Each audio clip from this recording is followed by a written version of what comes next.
बिस्मिल्लाहिर्रहमानिर्रहीम। हज़रत अली रज़ी अल्लाह ताला अन्हो ने एक दफ़ा रोटी की बरकत के लिए दुआ करने की अहमियत बताई और कहा कि अगर ये दुआ ना की जाए तो रोटी की बरकत चली जाएगी। ये जिक्र है कि हर मुसलमान को चाहिए कि वो अपने खाने की शुरुआत बिस्मिल्लाहिर्रहमानिर्रहीम के साथ शुरू करे। रिज़्क़ की दुआ का असर कैसे होता है? इससे जद्दोजहद करने वाले इंसान को बेबरकती की सिमत में दे जाता है और इससे परेशानियों में गिरना शुरू हो जाता है। रिज़्क़ का बदुआ देता है।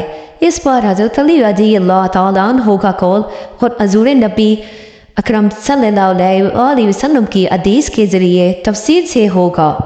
मौजूदा दौर में रिज़्क़ की किल्लत आम हो गई है और घर में जो भी खाने की चीज़ मौजूद होती है उसका ज़ाया करना मामूली चीज़ मानी जाती है। लोग खुराक गंदी नालियों में फेंकते हैं या किसी गंदी जगह फेंक देते हैं जिससे बरकत ख़त्म हो जाती है। इस बात पर जोर दिया गया है कि हज़ूर नबी अकरम सल्लल्लाहु अलैहि वसल्लम के दौर में एक वाक़या पेश किया गया। इस वाक़या में हज़ूर सल्लल्लाहु अलैहि वसल्लम की मजलिस में बैठे एक शख्स ने अपनी मुआशरत को लेकर आया और कहा, रसूल अल्लाह, मेरे पास बहुत गुर्बत है, खाने को कुछ नहीं है और कुछ ऐसा भी नहीं है जिससे मैं अपनी भूख मिटा सकूं। बराए करम मुझे ऐसा कोई अमल बता दे जिससे मेरी गुर्बत कम हो जाए और अल्लाह ताला मुझे दौलत अता फरमा दे। हज़ूर सल्लल्लाहु अलैहि वसल्लम ने इससे फरमाया, तुम चावल खाओ, ये तुम्हारी मुश्किलात हल हो जाएंगी। ये शख्स चला गया और थोड़ी देर बाद एक और शख्स हज़ूर सल्लल्लाहु अलैहि वसल्लम के पास आया और कहा, या रसूल अल्लाह, मेरे पास बहुत दौलत है, मैं इसको संभाल नहीं सकता। बराए करम कोई ऐसा अमल बता दे जिससे मेरी दौलत थोड़ी कम हो जाए और मैं इसे संभाल सकूं। हुज़ूर सल्लल्लाहु अलैहि वसल्लम ने उससे कहा, तुम चावल खाओ, ये तुम्हारा मसला हल कर देंगे। चनाचे जब भी तुम में से कोई चावल पकाता है उसके खाने में एक ख़ास दाना होता है जो अल्लाह की रहमत और बरकत वाला होता है। गरीब आदमी जब चावल पकाता है तो वो उसे मामूली मिक़दार में चावल पकता है और हर एक दाना को संभाल कर खाता है और इस तरह वो दाना ज़ाया नहीं करता जो अल्लाह की रहमत और बरकत का बहस बनता है और इससे उससे रिज़्क़ की फरमानी हासिल होती है। जब वो खाना या चावल पकाएगा तो वो ज़्यादा मिक़दार में चावल पकाएगा और वो खाने में कोई ख्याल नहीं करेगा। जब खाने के लिए निकालेगा तब भी ज़्यादा निकालेगा और बर्तन में छोड़ देगा, बहुत सारे चावल ज़ाया करेगा। इस तरह जो रहमतों और बरकतों वाला दाना है उसको भी ज़ाया कर देगा। इसकी बेकदरी और नाशुक्री की जाए, इतना ही हमारा रिज़्क़ ख़त्म और कम होता जाता है।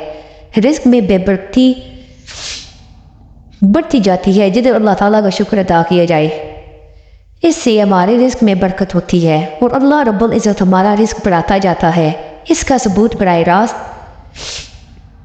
रिज़्क़ के साथ मिलता है कि जिसका तर्जुमा ये है, अल्लाह ताला ने फरमाया, अगर तुम मेरी नेमतों का शुक्र अदा करो तो मैं उनको मज़ीद बढ़ा दूँगा और अगर तुम शुक्र अदा नहीं करोगे तो अल्लाह का अज़ाब बड़ा सख्त है। इससे ये साबित होता है कि हमें अल्लाह ताला की नेमतों की कदर करनी चाहिए और कदर का शुक्र के साथ बहुत बड़ा ताल्लुक़ है। जब इंसान कदर करेगा तो शुक्र भी अदा करेगा और जब वो शुक्र अदा करेगा तो उससे रिज़्क़ में इजाफा हो जाएगा। जो इंसान चीज़ के भी नाकदरी और नाशुक्री करता है, अल्लाह ताला का शुक्र अदा नहीं करता, तो वो इसके रिज़्क़ में बेपरती और पेशानियों हो और नाकामियों के सबब बनता है। इसलिए हमें चाहिए कि हम रिज़्क़ की कदर करें, इसको ज़ाया हरगिज़ मत करें और अल्लाह की नेमतों को संभाल कर रखें और संभाल कर इस्तेमाल करें ताकि हमारे रिज़्क़ में बरकत हो और हम परेशानियों से बच सकें। रिज़्क़ की नाकदरी और अल्लाह ताला की नाशुक्री का क्या नुकसान है, इस बारे में हज़रत अली रज़ी अल्लाह अन्हु की एक हक़ीक़त मुलाहिज़ा फरमाए। एक मरतबा हज़रत अली रज़ी अल्लाह ताला अन्हु लोगों को अखलाक का दर्स दे रहे थे। जब उनसे पूछा गया, अमीरुल मोमिनीन, ज़िंदगी में अचानक अज़ाब और मुसीबतों की क्या वजह है? जैसे ही पूछा गया तो हज़रत अली रज़ी अल्लाह ताला अन्हु ने फरमाया कि एक बंदे की ज़िंदगी में अचानक अज़ाब और मुसीबतें सिर्फ एक वजह से आती है اور وہ وجہ رزق کی ناقدری ہے۔ پوچھا گیا کہ وہ کیسے؟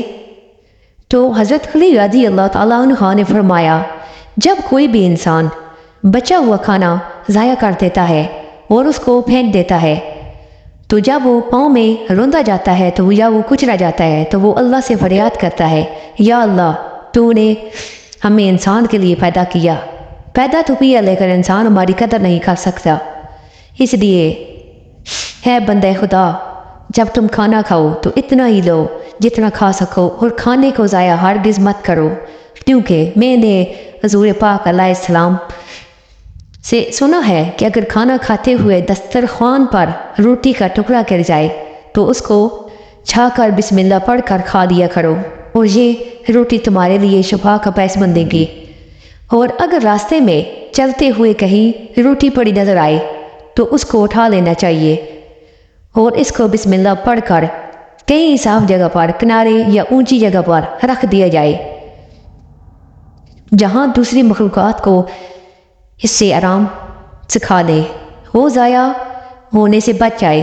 اس سے یہ ثابت ہوتا ہے کہ اس کی ناقدری ایک بہت بڑا گناہ ہے، اور اس کی سزا ہماری زندگی میں بے برکتی اور عذاب لاتی ہے، اور اس سزا سے بچنے کے لیے ہمیں چاہیے کہ ہم اپنے گھروں میں نظر ڈرائیں اور اپنے گھروں کی عورتوں کو سمجھایا کرے کہ رزق کی ناقدری ہرگز نہ کرے، جیسا کہ ہوٹلوں میں آپ لوگوں نے دیکھا ہوگا یا شادی بیاہ کے موقع پر دیکھا ہوگا کہ کھانا اتنا ضائع ہوتا ہے اور اس کو کوڑے کرکٹ میں ڈال دیا جاتا ہے، یہاں تک کہ لوگ اس کھانے کو نالیوں میں بہا دیتے ہیں۔ بے شک آپ کی باتوں میں بہت سی حکمت چھپی ہے، اور یہ بہت ہی درست ہے کہ روٹی کی قدر کرنا اور اس کی ناقدری سے بچنا ہمارے لیے بہت اہم ہے۔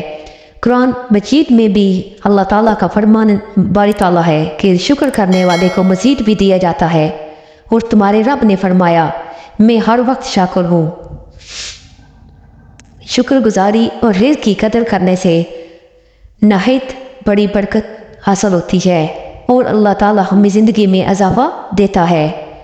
آپ کی مشاعرہ ہمیں یہ یاد دیتی ہے کہ ہر چھوٹی موقع، ہر روز کے چھوٹے لمحے اور ہر نعمت پر شکر گزار ہونا ہمیں سکون اور خوشی دیتا ہے۔ اللہ تعالیٰ ہمیں رزق میں برکت عطا کرے کہ ہم ہر دعا اور ناشکری اور شکر گزاری کے ساتھ اپنی زندگی گزاریں، اور ہمیشہ محنت، صبر اور ایمان کے ساتھ آگے بڑھیں۔ شکریہ۔ السلام علیکم۔